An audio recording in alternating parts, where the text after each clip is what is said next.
beer loaded, so we're good. All right, welcome everybody to another edition of Deconversion Stories. I'm your host, Neil Bernstein. That's my actual name, but you guys already knew that. It's Neil, the 604 Atheist, and today I'm chatting with my friend TJump. Your actual name is Tom, though, right? Correct. That's what I have a link to his Facebook below, which already says that, so it's not like I'm doxing him or anything. But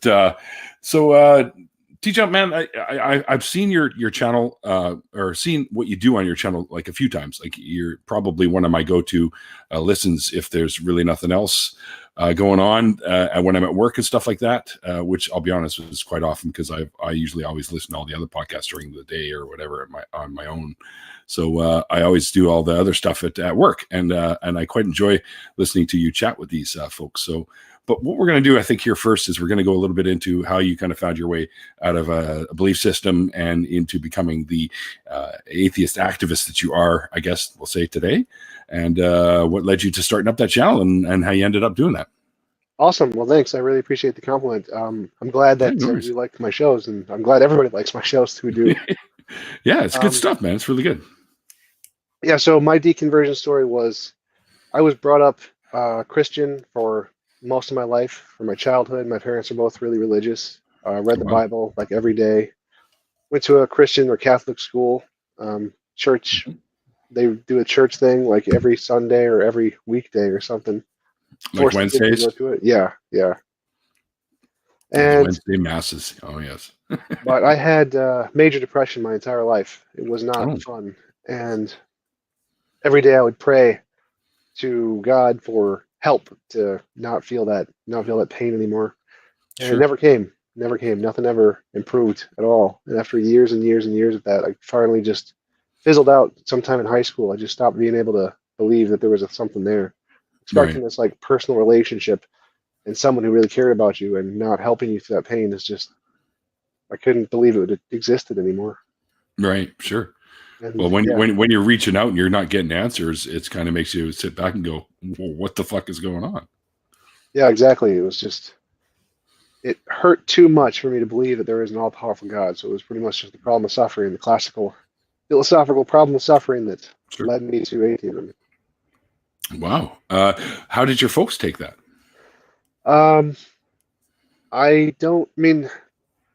Their bigger concern was my depression. Like, that was really a huge problem in the family, and focusing on that was a larger concern than my deconversion to atheism, because I spent a lot of time like very suicidal. I took a bottle of sleeping pills once. It was my first time. Then I've been pretty close to not being alive a few times. So that was their major concern. Wow. How did you turn that around? Like, my mom also suffers from manic depression and bipolar disorder, which is quite the combo. And she's attempted to take her life a few times, but we always managed to get her out of it. So how did you do that yourself? To be honest, I haven't really. It's still pretty bad. Oh, okay. Working as hard as I can to try and find like meaning and value in life. And one thing that could really mean something to me is like a relationship, but I just haven't had any opportunities to find that, and it's super depressing. I hear you. Pretty bad, but yeah, I keep working at it, trying to build my YouTube channel, have a life, trying as much stuff as I can to find happiness. Well, as long as that's your focus and that you want to have things improve, I think, in the long run, I can't say, because it's a chemical imbalance sort of thing. But once you actually start getting more positive stuff going on, the chemicals can rearrange. Of course, that's just how neuroscience kind of works. But, my mom hasn't had these issues for quite some time. So, she gets her down days, of course, but they've never been as low as they were, we'll say, in the past, right? So if that is any consolation at all, at least you know that you can look forward to things, being on the improvement side eventually. Hope so. Definitely. Well, I'll try to keep you in good spirits here today.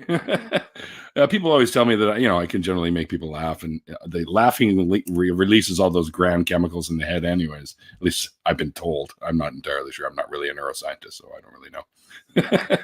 Yeah. So, when you guys were going to church, were you like in tow with them all the time? What do you mean, intel with them? Yeah, like were you there with them when they went? You were kind of, they said you're coming with us, kind of thing. Like every time Oh, they went. my dad was a teacher at my high school, so when we went to church, it was at the school. It was the school's thing, which they force all the kids to go to. Oh, So force them. Wow. Okay. yeah, it was a Catholic school, private school, and so they hold mass like in the middle of the week and force all the kids to go to the mass, which is just atrocious. It's so miserable. You have to Are all sit the in like the kids bleachers. Catholic? No, I mean a lot of them. Some of them were like Jewish people just going to it because it was a really nice school with a high Mhm. pedigree. So Right. not all of them were. Yeah, my folks wanted to send me to a I don't know if it was Catholic. I think it was Catholic school here, and I was raised Jewish as well. And I almost got in, and then they found out that we were Jewish, and they said no. I don't know why, but they said no. It's kind of weird. But that was back in the day, right? Like in the late '70s, early '80s, when I was going to that kind of thing. But so I ended up being shipped off to Israel for 2 years for grade 11 and 12. So lived over there. They weren't going to turn me down for being Jewish over there. That's for sure. You Yeah. know what I mean? But yeah, it was great. Great 2 years. Got some military training, which is pretty cool. Which is actually, they sent these postcards to us, all the kids that were of age to be in the army. And they said, if you want to join, you can do the 6-month boot camp. And you could have the option to either stay and serve the 3 years, which is mandatory if you do, or you can go home, I guess, to your parents. And my folks said, you're not staying for 2 fucking more years or 3 years more. You're coming home. Yeah. I guess they didn't want me on the front lines, we'll say, I guess. But yeah. But so, yeah, but that's my little story there. So anyway, what made you want to start up a channel and yell at theists? Well, not that you yell, because you don't really yell. You're actually pretty calm and collected from what I've seen. With a few exceptions, though. There were a couple Yeah, of videos well, where, yeah. but yeah, I was after I lost my faith, I started looking into the like still trying to find meaning and purpose, still dealing with the depression, and I was talking with like local pastors about questions I had about religion, and they're not very good at giving answers. Pastors don't really know much about anything, and so I was pretty dissatisfied with those kinds of interactions, and I started to contact the local professors at my local Christian colleges nearby. Mhm. Asked them to go out to get coffee with me and have conversations, and they were really good conversations about philosophy and the questions, and they had interesting answers, far more interesting than anything the pastors offered. And I started researching Really? the issues in the philosophy realm about the Four Horsemen, Hitchens, Harris, Dawkins, Dennett, and learning about the philosophy behind all of the reasons not to believe in a God, and had some really interesting conversations with the professors, and decided to start recording them and post them on YouTube. And Hmm. so that's how I got those started. And I also, as a part of my what I did mostly when I was super depressed was I just started researching philosophy to distract myself, and I wrote an epistemology and model of morality. Hmm. Those are essentially the basis of my YouTube channel. They're the reason I'm trying to like promote those, hopefully get them into a book, show, Wow. demonstrate how effective they are in debates. That's kind of the point of my YouTube channel in those high level conversations. Right, right. Yeah, and some of them are, for sure, definitely. Um, who's been your favorite one to chat with so far? Pete Enns, I think. I mean, because everything about his position I just agree with. He's like, yep, yep, yep, yeah, I agree with everything you just said there. Yep. That's an easy conversation. Yeah, I mean, he's a theist too. He believes in God, and now it's just all of his representation of the arguments is pretty much exactly how I think it should be. I don't think any of the classical arguments work, and neither does he. But he still Hmm. believes, based off of his personal experience and just what he thinks the Bible says. And I mean, I'm okay with that. If it's just your subjective interpretation and you admit that, then that's perfectly reasonable. I got no arguments against that. I mean, the whole point of my channel isn't to deconvert people from Christianity. It's just to Sure. deconvert people from bad arguments. If I can show there's a really objectively bad argument, no one should believe it. My goal Right. is to show that. It's like, don't believe this bad argument. But it's not to disprove God. That's not the goal. The goal is just to disprove bad philosophy. Yeah, yeah, yeah.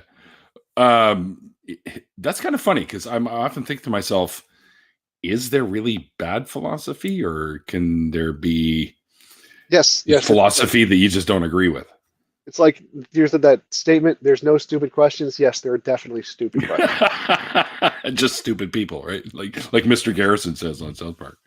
Yeah, there's definitely bad philosophy. I mean, like if your argument is blatantly fallacious, then it's bad philosophy. It's like if you I accept a agree. contradiction, like one of the things I talk about is the principle of explosion, which is like Hmm. if you accept a contradiction, then you can use it to prove anything you want. So like P and not P, therefore anything you want. There's some extensions to that. The material principles of material implication or paradoxes of material implication, where there's saying a further thing that there's another one. I forget what it's called now, but it's where if you just say two completely unrelated premises, like lemons exist, therefore muskrats, or there are, premise one, there are lemons. Premise two, roses are purple, therefore muskrats, or something. You can just prove anything you want if there's no connection. Yeah, that's gonna say that sounds like utterly ridiculous in my head. And that's essentially what I think most of the theist arguments are. They're just complete gibberish nonsense that don't indicate anything, and they sound nice, but they're really just gibberish. Yeah, you say that, and I immediately think of William Lane Craig. Yeah.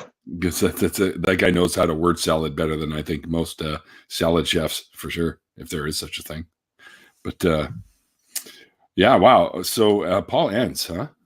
Pete Enns. Pete Enns. Yeah, wait. I was gonna say, wait. Why do I know a Paul Enns too? Anyway, I think that is that Paulogia? I don't think so. Well, I've had Paul Copan on my show, so. Oh, okay. Well, maybe that's what I'm thinking of, and I just combined the two for some reason. That's probably what it is, right? Fuck, you get to be my age, and the mind just starts playing tricks on you all the time. Yeah. So, well, not that I'm ancient or anything, but you know what I mean. It happens to me too when I drink too much. Words just kind of go, what? This is my first one, so let's not get carried away yet. It's okay though. I got a cooler. I got some of this. Oh, nice. I drank all my coping mechanism. Yeah. Yeah. When all else fails, drink. That's what I do. Yeah, except I drank all my really good scotch with a buddy of mine a little while ago. Yeah. Some like aged? Glenfiddich 15 year, I think. No. Yeah, it was 15. I had a bottle of the 21, which was it was even smoother. It was great. But I'm a big single malt scotch guy myself, outside of the beer. And I tell you, man, when I was down at Faithless Forum, and we were hanging out at Matt Dillahunty's place, he was trying to get me to try this super expensive tequila. And I've always had bad experiences with tequila, so I kind of turned him down. But somebody told me, dude, if somebody offers you tequila that's more than like $100 a bottle, try it, because it's not the same as the crap you've drank before. That's for sure. Yeah, so that's the stuff I got right here. Yeah, oh, is that right? Yeah. Yeah. Is it tequila? Yep. Wow. I can see if I can show it to you right there. Oh yeah. Yeah, I like the more expensive alcohols because I don't tend to wake up with a hangover so much. Like, if you drink like cheap crap that's loaded with sugar and stuff like that, right? So yeah, it's always much better. All right, so well, we kind of like breezed through everything here for a second there. Really, let's so because we got some time to kill, man. So let's talk about. Have you had any like, we'll say Twitter type arguments with someone that has gone on for like a super long time, like over days or anything like that? Yeah, Seitan Bruggencate. I had actually a really great conversation with him over Twitter several times, and it was a lot of fun. I wanted to do a live one with him, but he refuses to debate me because my counter argument is naturalistic pantheism, which I don't actually believe, and he has something against like people who use arguments they don't actually believe. So I don't know why that's his position, because there's nothing logically contradictory about that. It's just his own like pet peeve, I guess. Maybe, yeah. Well, Sai, isn't he claims that he used to be an atheist too, doesn't he? Yeah, most Christians do that. I was an atheist for a bit. For a minute. Yeah, right. Well, I've never heard SJ say that, that's for sure. But I've seen Sai mention that from time to time, and I always shake my head and I go, why does that sound like you're lying? Because I can't see the way he goes on about it. I just can't see him ever being an atheist in any fashion. But Well, I definitely don't think I don't think he was an atheist and then converted to Christianity because of presuppositionalism. I think that's completely nonsense. But he could have been an atheist at some point and something converted him, and then he just picked up presuppositionalism as a hobby. yeah, it could be, because a lot of people I've heard that before. I knew a guy actually in my personal life that, as far as I knew, growing up with him, that he never believed in God or even really mentioned him at all. And then I met him, like I hadn't seen him for about 10, 15 years, and I ran into him again, and he's a fucking preacher now. And I'm like, what happened? And he said, I had this experience that I couldn't explain. And I went to the church, and my mom's pastor talked to me, yada, yada. And now he's a freaking preacher, or a youth preacher. He teaches like kids and stuff like that. So Yeah. I'm like, holy shit, that's quite the 180 from what I remember, because we used to make jokes about it and stuff when we were kids. But I mean, I was raised Jewish myself, but I never really believed. I mean, I kind of was like, oh yeah, I believe, just to keep the family at bay and whatnot. But yeah, but we used to poke fun all the time, so it's kind of weird to see him doing that now. Yeah, those experiences you can't explain are really powerful, especially it can be. Person. I've had experiences I can't explain either, but I don't write them off as some deity that did something. Yeah. I'm like, I just don't do that. It just doesn't seem like the logical thing to do. I'll say, I'll wait until I can figure something out, or maybe look deeper into it. That's what Google's for, right? I had such and such experiences, or any explanations, blah, blah, blah. You can do that too, I suppose. I've yet to try something like that, but hey, you never know. Because you might end up with a sheet full of people, or a page full of people that, oh, I had this experience in God, and I had this experience in fucking aliens, or whatever it might be, right? Exactly. That happens all the time. It's called communal reinforcement, where people have the same kind of experience, and somebody labels it like, oh, well, this is that. I know what it is. And then other people say, oh, he's really confident, so I'm going to listen to that because it sounds nice. It's into my worldview. So yes, I did that too. I know it was blank or X. Really? Can you demonstrate it? Because I always like to mention to people, if you claim to know something, knowledge is always demonstrable. That's why we call it knowledge. So please demonstrate how you know this to be the case. And I'm often get a blank look back for the most part. Like, I don't know how I can demonstrate this, but I know it's true. Yep. So how do you keep people from doing stuff like that? Is there a way? Mostly it's just teaching and education. Like, something we should teach in schools is like, we should reclassify science, simplify the definition of science. Like, science is what we use to differentiate between imaginary and real. And so if you can't scientifically demonstrate it, then it's probably imaginary and not real. And if we look at science in the context of imaginary and real, as opposed to just some kind of methodology to demonstrate natural stuff, which is just way too complicated a definition, it'll resonate more with kids. Where they'll be able to understand, yeah, okay, if you can't scientifically demonstrate it, then it's probably imaginary. And so they'll really get why we do science if we start labeling it that way, which is, it's pretty sad that we don't. We really need to like up the ante and say, yes, science is how we demonstrate the real stuff from the imaginary stuff. That's the purpose of science. That's the definition of science. Yeah, for sure. Like, definitely, it's used to explain the natural world, not the supernatural or unexplainable world, or whatever the fuck it's called.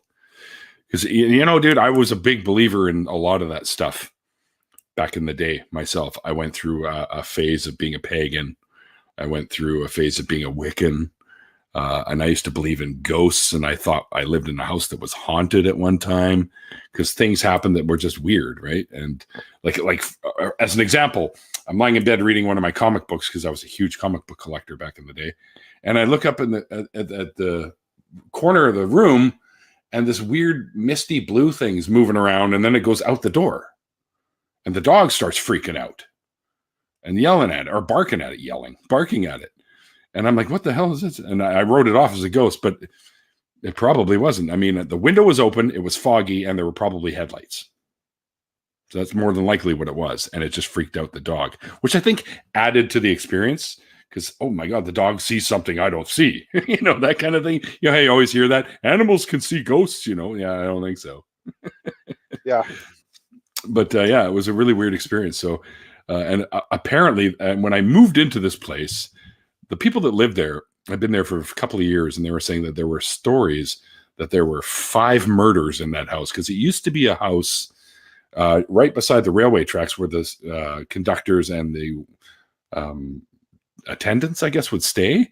And apparently 5 people were killed there. And, it's funny because recently, now with the internet, because this is long before the internet, I looked it all up and there's nothing about any fucking murders that happened. So it's all nonsense, really. Somebody just making stuff up. Should have been like, give me a discount. Like, oh man, that's terrible. I should get a discount on this house. Yeah. I want $100 less a rent a month here, man. What's going on here? If I get strangled in the middle of the night by Casper, you're in trouble. Or so am I, really. How does a ghost strangle somebody anyways? That's what I was wondering. I see that movie Ghost where he pushes the coin. It's like, aren't you it material? What the fuck is this shit? Ghosts are magic too, didn't you know? That's right. I always wondered, like, because I've had this talk with my sister once before about souls, about spirits and souls. And I said, so you really believe this stuff? She goes, well, yeah, I'd like to. Okay, but that doesn't tell me that you do believe it. I'd like to believe it too. It'd be kind of cool, but I don't. And she goes, well, I kind of do. And I'm like, well, why? And she said, well, I want to be able to see everyone that I cared about that's gone. I want to be able to see them again. And sure, I get that. I said, but Marla was my sister's name. What contains you when you pass? Like if it's your consciousness or your spirit or your, like, what's containing it? If you're nothing but energy, you're just going to dissipate into nothingness. Like, what's containing you and maintaining that shape like they show in the movies? Like fucking like Luke Skywalker or Anakin Skywalker when he's dead with the blue haze around him. Like, what's containing him there? I said, if you can tell me what that's all about, then we might be onto something. But clearly the Force. It's clearly the Force. Yeah. But I just always thought it was funny. I always hear people talk about that. Well, your consciousness goes, and I'm like, well, where's it going? What do you mean? And then they had that whole bullshit, I guess, a little while ago. I remember hearing this like years back. They said that there was 21 ounces of unexplained missing material when you pass away, right? Yeah. Which turned out to be a big. Yeah, which turned out to be a big hoax anyways. Like, this never actually happened. So yep. I'm really thankful for the internet for stuff like that, because we didn't have it back in the day. And so you were just prepared to believe anything. Just because, well, he seems like an honest guy. Sure, I'll believe him. So you fought off 95 guys. Okay, right on. All by yourself. Like, what do you do, right? Yeah, the internet is a pretty good resource for educating people, but it's also a pretty good resource for indoctrination too. So it is, and it's also a really good resource for confirming your biases as well. Because when you're looking stuff up, you're more apt to follow a link that goes along with what you already believe, and that's a problem. I think it's not like you can police that, really, because really it's all about freedom of speech or whatever out there. So it's kind of tough. It's another one of those things that we have to educate into people. That you should be looking for the people who disagree with you. Try to look at the opposing side more than the side that you look at, and that's how you really learn. That was my favorite quote from John Stuart Mill is about that. Like, if you only know your own side of the issue, you know little of that. Yeah, exactly. That's a good one. Yeah, because I mean, it's ridiculous how I've been in sort of online debates with people before, and they give me their evidence, and I follow this link. And I check it out, and I'm like, "What the hell is this shit?" Like, this isn't real, and it's even got quote unquote sources. And I'm like, okay, and I'll check the sources out. And I found a website that I use quite often now that it gives you valid websites that'll tell you whether or not this is something that's legitimate, or if it's just like, especially like within peer review and stuff like that. What the hell is it called now? Hang on here. Can you post it in the link after the show? I absolutely can. Clarivate. That's what it's called. I seem to have not. I don't even know where the fucking thing is. Or is it there? Nope, that's Government BC. That's where I report all the bullshit that keeps coming to me through texts and stuff. People that this is the Canadian government and your social insurance number has been hacked and you're in trouble and you owe us money. No, fuck off, asshole. It's happened to me. Like I got like a bunch of different times I call, and I'll phone them back and they'll be like, okay, well, I need your name, sir. I'm like, you just called me. You should know my name. What are you fucking talking about? Well, we're going to need your social insurance number. You're calling me about my social insurance number. It should be right in front of you, you fucking moron. But anyway.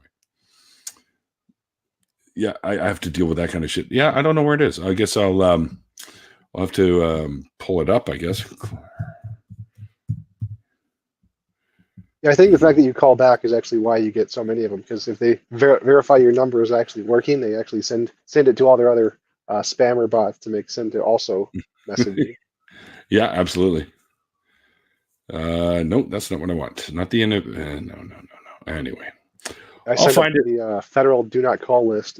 It works moderately well, not great though. Really? Oh, how do you do that? Well, it's an American thing, so I don't know if it works in Canada. Probably not. Well, at least we won't get your government calling us anyways.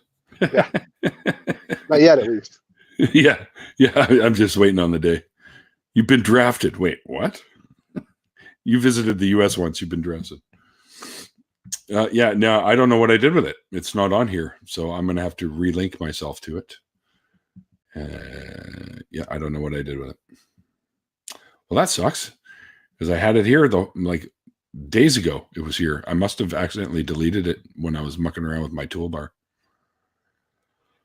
Oh well. I'll do that too. I've got tons and tons of folders that I have saved up for things I was planning on doing and still have to do. Yeah, me too. Projects. I can't tell you how many, like I'm in a band, right? So every time like the guitar players will still have these new licks that they want to try out. I'm like, okay, send it to me. And I'll see if I can fit lyrics to it or something. And it'll sit in a folder. And I still got stuff from like 4 years ago sitting around. We just never, the guy that wrote them isn't even in our band anymore because he had a couple of kids and had to do the whole family thing. Right. So he's not even playing bass in our band anymore. Mind you, we did get a brand new bass player a little while ago. And he's fucking phenomenal. Probably the best bass player I've ever played with, me personally. But we were playing our tunes and he'd never played them before. And he's just picking it up right away. And then he just comes up with these riffs and he's right in line with our drummer. And he says to me afterwards, he goes, it's been a long time since I've had a drummer that could keep up with me. So, because our drummer he's actually a studio guy. He'll do stuff for albums and stuff.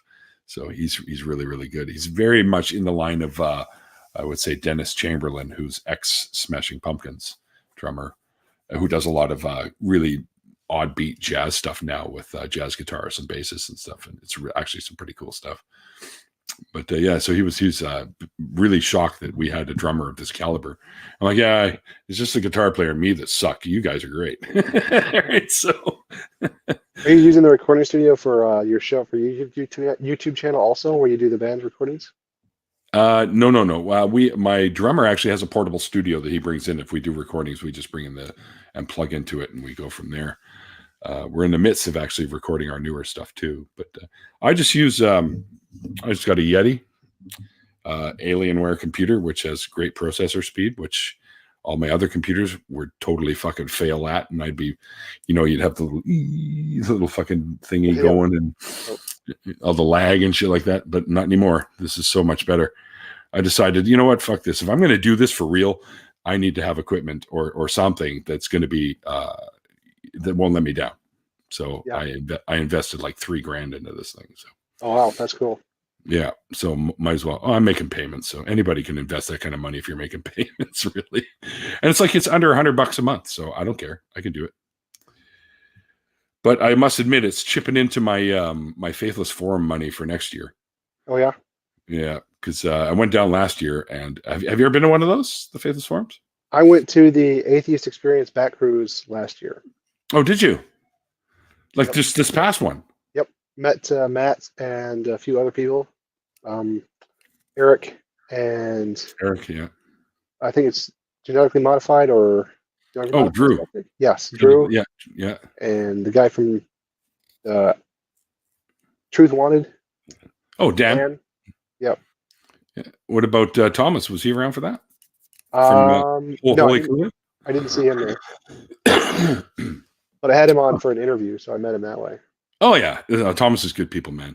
I had him on during the time with the whole pumpkin rebellion thing with Mr. Atheist, and he had bought a giant inflatable pumpkin suit to go to the front of the NIFB and do some twerking in front of their building. Yep. And he goes, "You want me to put it on?" I'm like, fuck yeah, put it on. So he put it on during the interview, and he's twerking around during the interview. It was fucking hilarious, man.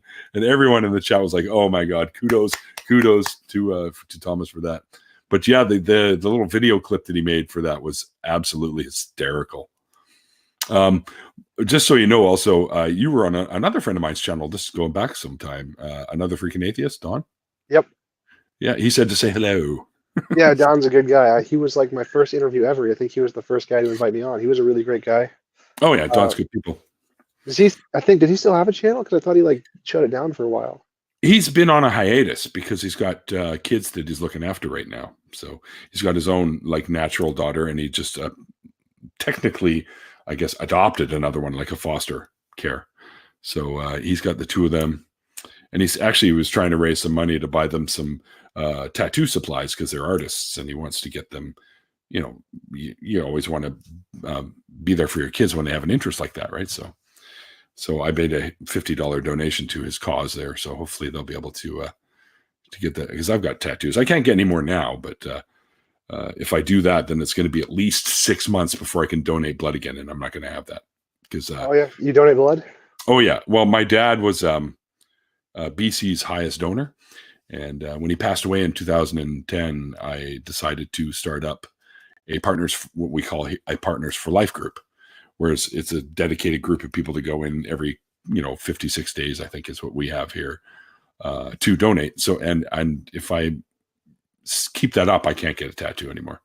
I mean, if I ever have to stop, to CSL Plasma, I do the plasma donation, and they have like a 1-year deferral for tattoos, which sucks. I know. Because you want to do it. You want to go and you want to donate because you're helping, helping literally save people's lives. And it would bother the shit out of me if I went and got a tattoo and I wasn't able to do it again for like 6 or 8 months. They lowered it, I think, to 6 months here because I think that's a good enough amount of time where they can tell if something's wrong. Like if you've got Hep C or whatever from the needles. Mind you, the shops here in Vancouver, it's a law here that they have to use sterilized or brand new needles every time they do it. So I can't imagine these guys going through brand new needles. So you see their little steam thingies that they've got, where they got a bunch of needles set up in there. So they sterilize the shit out of them here. Yeah, mine did brand new everything also. It's like their whole equipment, they like just take it out, they pull it out and just throw it in the trash and put a new one in. Like the centrifuge and the needles and all of the wires, it's all new. Yeah. I really like that it loses, it burns calories. It's like 600 calories per donation. I really like that. Yeah. That's probably why, even though I drink all this beer, why I'm not really putting on that much weight.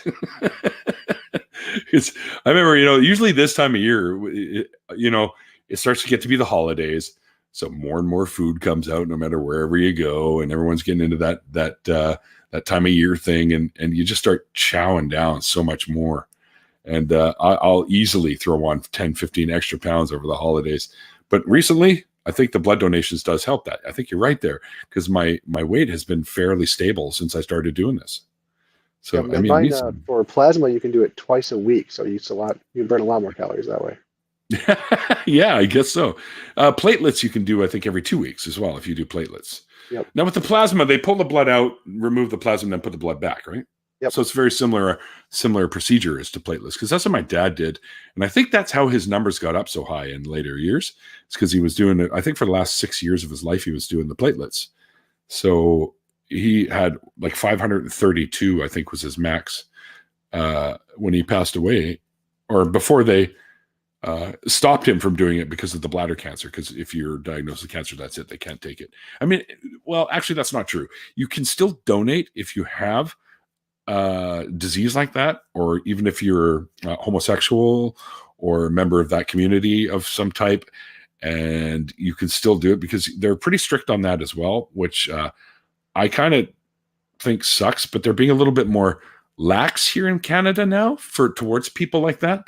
As long as you get tested and you're fine, you can donate, but you can still donate for scientific reasons. Like you can go to the university here, UBC, and you can donate blood for their laboratory classes where they can use your blood to test for cures or whatever. And to me, that's almost as good, because in essence, your blood is still being used for some good, right? So I always encourage people that have been turned away from Canadian Blood Services to do that instead. Yeah, I'm a big fan of scientific research. I think that pretty much most charity should go to scientific research. If we did that, most of the problems in the world would be solved so much faster. Oh yeah. Stop Oh yeah. giving it to churches, give it all to science. Exactly. Speaking of that kind of thing, what would what if you could donate to one of these sort of research centers? What would be the one place? What would be your go-to place?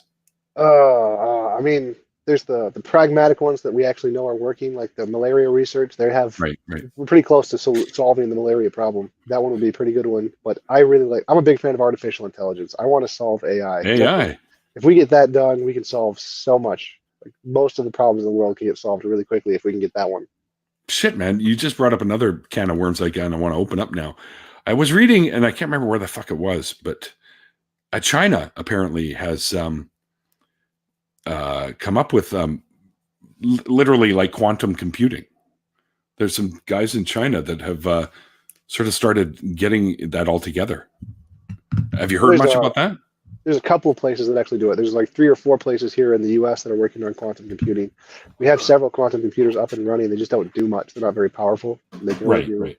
they're limited in their application, and so they're working on trying to make them more powerful to be able to do other kinds of things. But right now, I think their main usage is like cryptography and breaking codes and things. But they can't really do much they That's can't right. do what a normal computer can do. So they're not really very useful yet. Yet, but they say that it's probably within the next 5 to 10 years, they'll have something that will be mind blowing. Like it'll make our computers seem like snails as they are right now, which I think would be awesome. That Yeah, I'm pretty excited for that sort of stuff. Now, where would that fall in with the AI thing? Because I think you'd need quantum computing for a good AI system. maybe we don't really have any idea how to do AI right now. Right now, AI programming is essentially we have a black box and we throw in code and we hope it does stuff, and that's essentially how we program for AI. So we have no idea what it's going to do. That's why there's these like people like Nick Bostrom who has the paperclip analogy, Right. like if it's going to optimize paperclips and just turn us all into paperclips, because we have no idea what it's going to do. We have no idea how it's inputting or receiving the information we send it and how it's interpreting that. So Mhm. we're just essentially just throwing stuff into it and hoping it does stuff and hoping it doesn't destroy the world. And that's our AI plan right now. Hope it doesn't Skynet on us, right? Exactly. Exactly. It's so funny. I thought that if they did like an AI, I always thought it would be kind of cool if they did like this giant brain looking thing, with all the wires and all that. You could see all the energy going through it, and it would look just like a big brain. I always thought that would be kind of cool, but that's so sci-fi movie if you ask me. But still, I always thought that would be kind of cool. Yeah, right now it just looks like a big computer. It's just a big Yeah, block giant fucking box with a big red eye in the middle. It's like what are you doing, Dave? Exactly. That's one of my favorite movies, man. So yeah. As a matter of fact, every time we get a new computer where I work in the lab that I work. I have a saved photo of that eye. So I always print out the eye and stick it on the computer every new one we get. So, and my boss, Jeremy, always comes in and goes, "Oh my God, I hate you so much." Right? He sees these eyes all over everything. He goes, "That shit freaks me out." So, which I think is hilarious. Draconic Rain says mother brain. Yes, that's right. That's what I call my mom anyways, because she's the smart one. Yeah. So, all right. So, are you going to just continue with your channel doing these sort of debatey things, or are you going to take up another idea on there? Yeah, I'm going to try a bunch of new stuff. I'm going to try doing like Destiny does thing where he plays video games and answers questions. And Oh, yeah. I'm going to start trying to do that. I got a video capture card, so I'm going to post those on Twitch. I'm not sure if I'm going to like post them all on my main channel. I might post one of them and then just start posting the rest of them on my like gaming channel, because I don't want them to like clog up my YouTube channel with non like professional debates. Right. Just start a different channel. Yeah, I already have a gaming channel where I post my gaming stuff, and so I was going to put it on there in addition to one of them on my regular channel. Oh shit! Okay, what's it called? I'll get my IQ guy to. His name's Inquisitive Quandary. He's my moderator extraordinary. Just shout out what those are called. The channels, your Twitch channel and your other YouTube channel. And Twitch is just TJump, and my gaming channel is TJump Gaming. So on YouTube. So. I probably could have figured that out. Yeah. But get on at IQ and post those links there, because the only one I have is his actual YouTube channel is his TJump channel with the debate stuff on it. So I actually have all the links. Like if you go to any of my newer videos and just go to the description, it's like all the links are just the first thing in the description. oh, perfect. It'll still help if he posts them in there. That way people can jump right over there right now. They can T-jump right over. You can just go to one of my videos and just copy paste it, and that would work. Well, there you go. That works too. Hang on. There's a question I think here from Mark Caesar. How much time does Tom take in researching his debating topics? It depends. Like I take exactly 0 time to research debating on Discord with Ask Yourself or Darth Dawkins. I do 0 research. Oh God. Dawkins. Like I do research for the big ones. Like I got Hugh Ross's book. He sent me his book, and so I'm reading this. And cool. I got Jason Waller. He's coming on. I'm reading his book. So I do research for the big ones. Professors. Okay, cool. They send me their books. I have like a big pile of signed copies of books that I read for those. Very nice. The only signed one I have is the No Sacred Cows from Seth Andrews. Yeah. As I met him down at the Faithless Farm, and basically forced him to agree to come on my show. He did, and he was awesome. Actually, he was really, really good sport. He even did the after party, and I totally didn't expect that because he's a busy guy, right? So, yep. But he came in and did. But Andrew Seidel, who I'm trying to get on as well, says he'll autograph this one for me. So I picked up the Founding Myth, right? I actually met him a few weeks ago. He came down to my local university student group and did a presentation there. I'm a part of the atheist groups in my university, so that's cool. I hear he's a really nice guy. Yeah, for sure. How tall do you think he is? 6 foot, I think. I don't know. Okay. Yes. Because I it's funny when I met everyone down there, and I went down and I met like Anthony Magdabosco and Eric and Jamie, of course, and they're all like my height. And I just never think that everyone's like 6'4", right? Like, yeah, holy crap. But yeah, they're all like super tall, way taller than I thought they were going to be. So, because I guess it's hard to tell when they're sitting down behind a table. You can't really get a good estimate of actually how tall somebody is. But how tall do you think I would be? Guess if you guess. I'm gonna say right around the 6 foot mark. 6'2". Are you 6'2"? Damn it! I always used to hear that Americans were shorter than Canadians. I think the air is cleaner up here. When I went down to Texas, I met Eric Hernandez, one of the guys I debated with. He's a really short guy. And I get a lot that people expect me to be a lot shorter than I am because my chair is just so massive. You've got the best chair ever. That's one of the things I'm totally jealous of, by the way. Yeah, it's an awesome chair. But yeah, it's so big that it makes me look small. And so when people see me in person and I'm like 6'2", 190 pounds, it's like, whoa, I did not expect that. Yeah, you look like a kid sitting in his dad's chair. Exactly. It's this massive chair. How big is that chair? It must be huge. Well, I need a whole room for it, so it's pretty big. Yep. That's awesome. Yeah, first time I saw you using that sucker, I was like, holy shit, man. That's the most comfortable looking fucking chair I've ever seen. Yeah, it's expensive too. It's worth the money though. Oh yeah. Well, you know what? Anything like that, if you're willing to spend the cash, you won't regret it. Yep. Especially if you're, you lead a sedentary lifestyle like I do. So most of the time I'm just lying in bed watching shit on YouTube. But that's just to keep out of my roommate's face because she's always sitting in the other room there watching her shows that she likes to record, and she's into BTS, which is that Korean pop band, part of the K-pop scene, and they're apparently the most popular band to ever come out of that scene. And she's been to like New York to see them. She's been to LA to see them. They don't even sing in English, but they're huge. And so she's always watching reaction videos to their music videos and stuff. And I'm like, how do you do that like 24/7? Reaction videos. Oh my God. I hate it. I know. Watch someone else watching the video that's actually interesting and then just, lie. I never saw the attraction of that shit, to be honest. It's like, if I want to see a reaction, I'll wait and see my own when I watch the damn video, right? So exactly. Oh, excuse me. Yeah, but I always thought that was kind of funny. Yeah, but she digs it, man. She digs it, and she cranks that shit sometimes. And I'm in my room, and I'm like, "Fuck this!"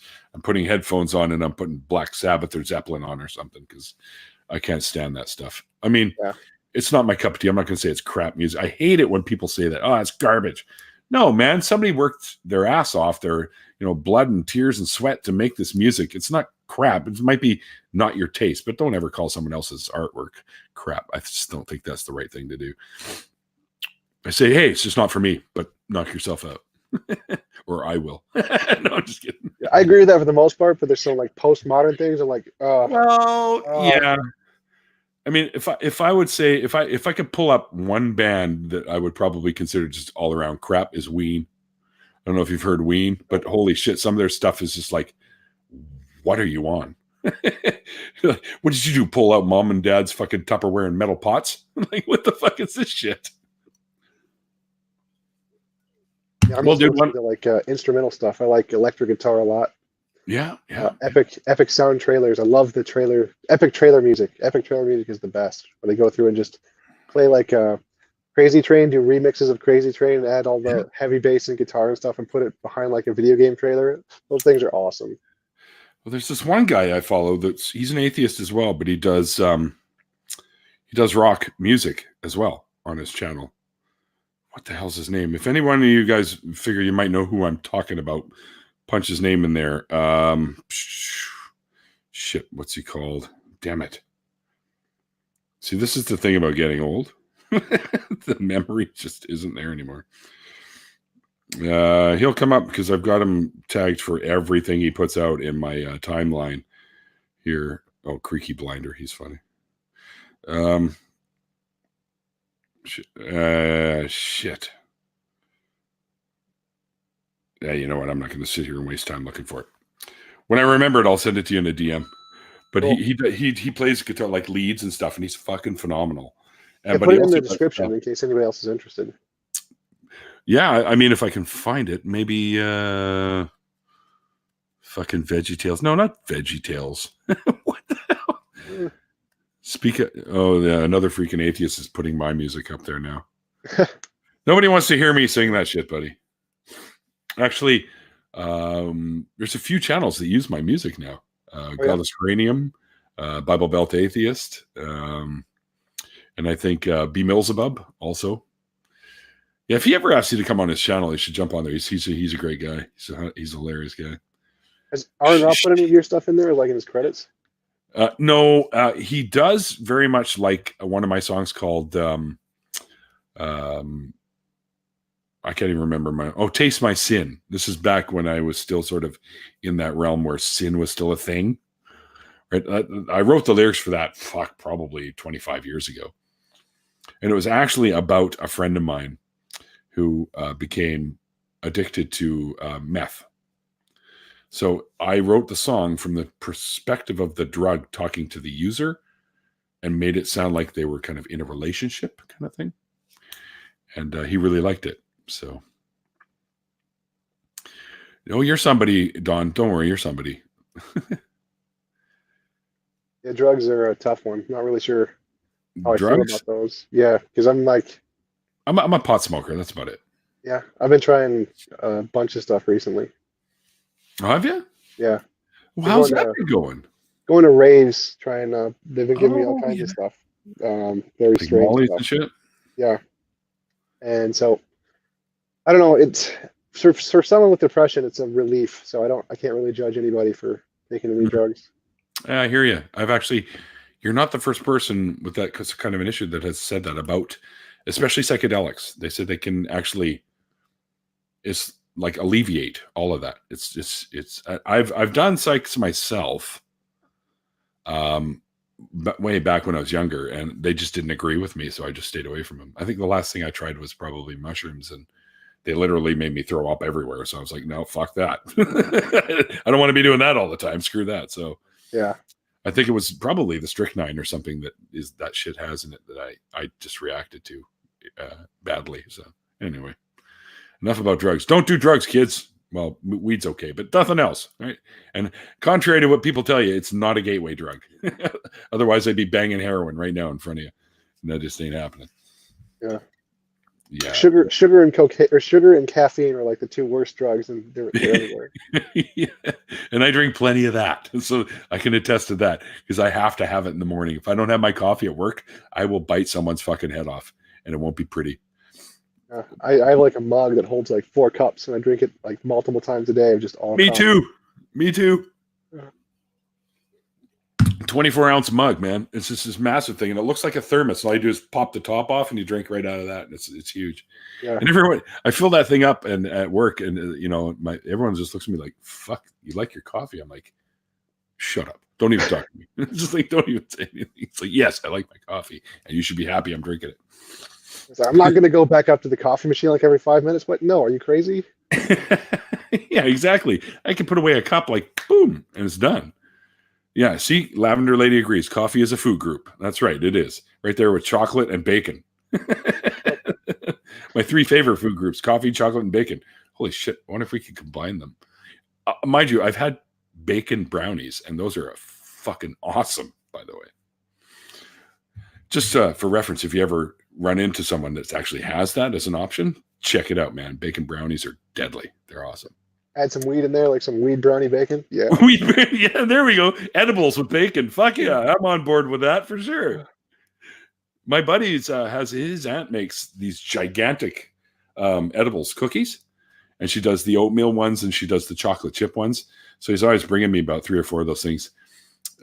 He gives them to me. He's supposed to be selling them, but he says, "Oh fuck, you do me so many favors. I'll just give these to you, and I'll give my aunt the $5 or whatever." So I get I get free edibles all the time. But holy shit, I eat like a tiny sliver of that because I think her recipe, she's doubles it, the amount of THC or CF, whatever the fuck it is they put in there. And I'm fucked. It's like, you just keep putting movies in because I ain't going nowhere right now. Right? So fuck that. But yeah, it's a lot of fun though, because and then you smoke a doob and you're eating the cookies and you're just like done. That's it. Like I can't even lift my beer. It's too heavy at that point. But yeah, this one's almost done, by the way. I got a refill. I gotta have some of the edibles and then some normal cookies. Yeah, you don't want to be accidentally eating the edibles because then you're just going to be just start digging me a grave because I'm going to OD on these fucking bitches right here. Yeah. Well, what do you say we jump into that a little bit of an after party? I'm gonna go out and have a quick cigarette, and then I'll send you a fresh link, and you can hang around for 10, 15 minutes, and then you got it because guys, Tom's got to take off by 7:30 at the latest, but he's going to go a little bit earlier than that, so he has the time to do what he's got to do. But he has agreed to come in and say hello and say hi to some of the people that would like to say hi to him. So we'll have him for a few minutes, anyways. Well, dude, man, thanks so much for jumping in here with me. Yeah, thanks for inviting me on. Good time, I really man. appreciate it. Yeah, I mean, and I've seen you at work doing your stuff, and I said I've never had a conversation with this guy, really. So I got to get him on. I like what he does, and I think he'd be fun to have a conversation with. And I wasn't wrong. you're an awesome guy, Tom. I like it. Yeah. So grab yourself a refreshment, and I will refresh mine and have a quick cigarette, and I'll send you a brand new link, and we'll chit chat with some of the folks here. Awesome. I'll see you in a minute. You betcha. All right. Thanks, everyone, for tuning in. I hope you guys enjoyed it. If you did, and you do like what I do here, I do have a few ways you can help support the channel if you so choose. You can become a patron, as I now have a Patreon, now that I've broken the 1,000 subscriber mark. I'm actually over 1,100 now, which shocked the shit out of me this morning. But anyways, there's also my PayPal. You can do a one-time donation or once in a while, or you can grab me something off of my my Amazon wish list. Hint, hint, grab the case for the Yeti because I'll need that first. It's only like $25, I think, or something. So that's pretty good. Anyways, guys, thanks for hanging out with us. Once again, Tom, thank you for joining me today. And like I always say at the end of these things, oh, by the way, all of Tom's relevant links are down below. And if you don't find a relevant link there, you can go to one of his videos and get more relevant links in the description box of his videos. And until next time, guys, like I always say at the end of these things, like the late, great Christopher Hitchens once said, it's called faith because it's not knowledge. And we'll see you guys next time.